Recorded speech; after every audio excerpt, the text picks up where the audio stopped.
haven't seen it yet? What's up, everybody? It's Kevin here from Happy Beard Games, and this is a GameTober 5 quick play video. Yes, I found some Halloween or horror-themed video games for the Atari 2600 to do quick plays on. Now, to be completely transparent, the game that we're playing today is Halloween. Yes, Halloween, based on the John Carpenter film of the same name. The movie came out in 1978, but this game came out in '83 for the Atari 2600. And on a scale of 1 to 10 by Atari age, this is a 7, so it's a very rare game. So I could not find anywhere to buy it. It wasn't available. I couldn't find a price either. It's probably a pretty expensive game, and it's very rare. So Halloween, I don't actually have the cart, so how am I playing it? I downloaded the ROM on Atari age. You gotta jump in fast with this one. It starts you out like right where Michael Myers is, and it just spawns kind of randomly in the game. So when you hit reset on the Atari 2600 system to basically begin the game, because that's how you have to do it on some Atari games, you can't just use the controller is what I mean. He's already there fighting you, so I have to run back to the couch, sit down, and it makes it a little difficult. So you're just dragging this kid. You have to hold down the button to actually like hold his hand or something, or like carry him away. And you get him to this room where he's like running around safe, I guess, because you can't grab him anymore to pull him anywhere. And you get some points. So I have 675 points. And I think this is just a completely safe room. And from what I remember, if you walk this way, you can't go any further. But let's see if I can go down this doorway. It's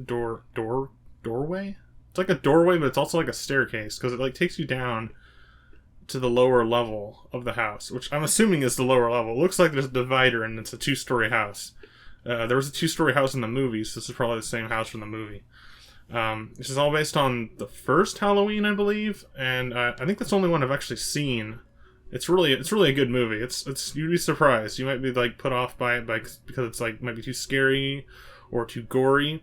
But it's actually a really great movie, and it's a good story. And John Carpenter did a really great job, and he's like a masterful horror director, movie maker. Some of these rooms, like this room up here, it's like flickering, like there's lightning or like the power's out or something, which does happen in the movie. And there's just like a part where it's dark. And that also reminds me of the other Atari 2600 game, Haunted House, which we'll be playing later on in GameTober this year.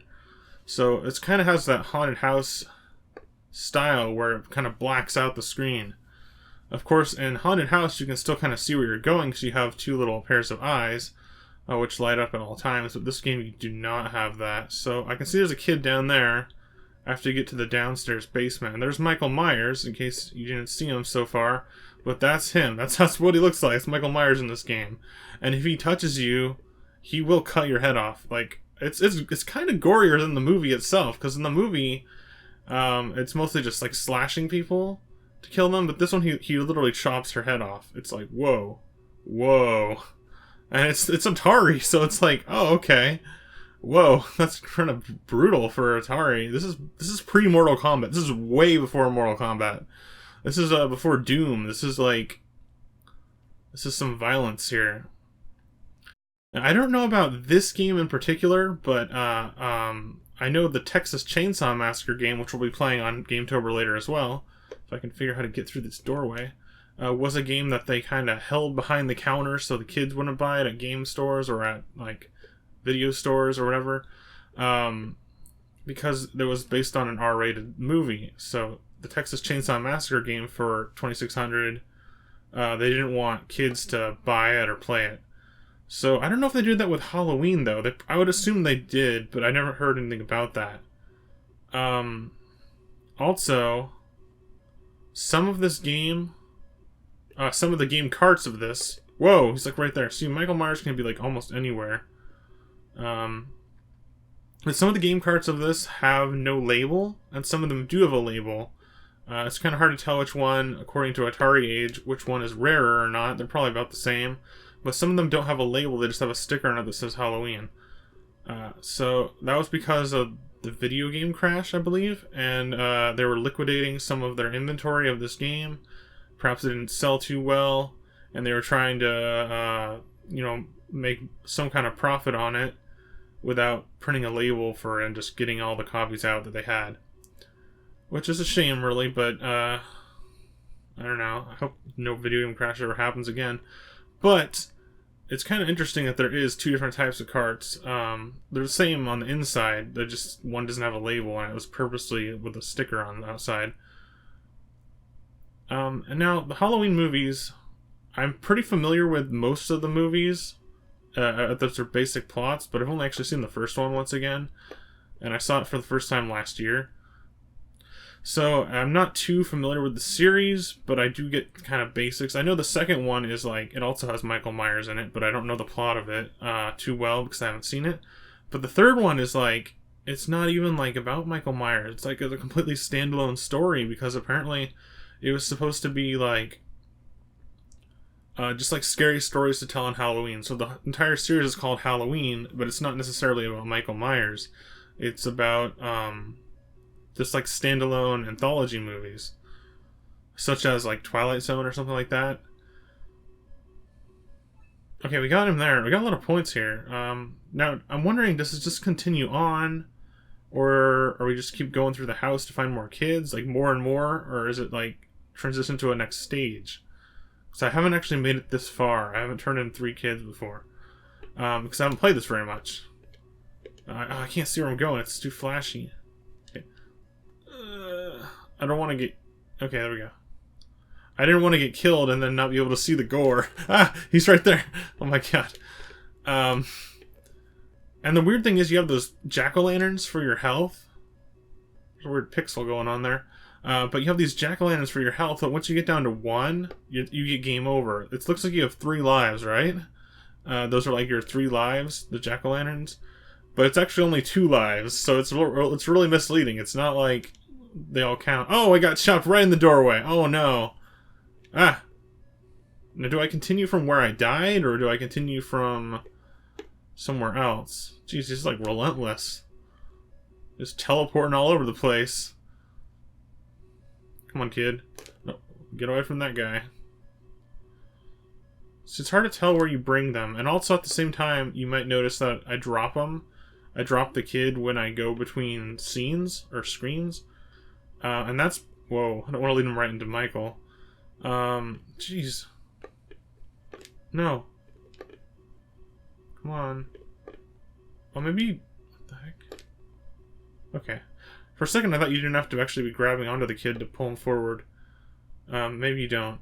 But, what I was saying was, if you go between screens, he kind of lets go of you, so you have to kind of really make sure that he's coming towards you. So I got some more points for that. Let's try going downstairs. Let's check out the downstairs area. It's kind of weird. You press up to get through the doorway, and then you're, like, invisible. And then you press down to get out of the doorway, and you're on the bottom floor. Oh, here's a kid right here. Wow. Come on. And it's one of the few Atari games that has background music. And it actually makes a really good use of it, too. So, like, it's silent. And then when Michael Myers appears, it plays the theme from Halloween. Which is really cool because it's an iconic theme that everybody knows. And it's the theme of the movie. And it makes sense because it's like a warning, kind of. And it's also like it raises the tension. I mean, this is just a simplistic Atari 2600 game, but it does set the... Oh! Lost my head. Poor Lori. But it does set the, you know, the feel and the style of future survival horror games. In a way. I don't know if any, like, survival horror game developer actually looked to this game when they were making, like, Resident Evil or Silent Hill or something. But, I don't know. I mean, it is one of the earliest horror games of its type. It is a survival horror. It's like Dead by Daylight, but it's like super short pixel version. See, I do actually have 3 lives, but what my point was about those jack-o'-lanterns is that it still shows 1 up there, and then when you die, it's like, oh, okay. The 1 is your last life. It's not like you have 0 up there, and then, like, there's, as if there was nothing up there, and I was still playing, then I'd be like, okay, I'm on my last life.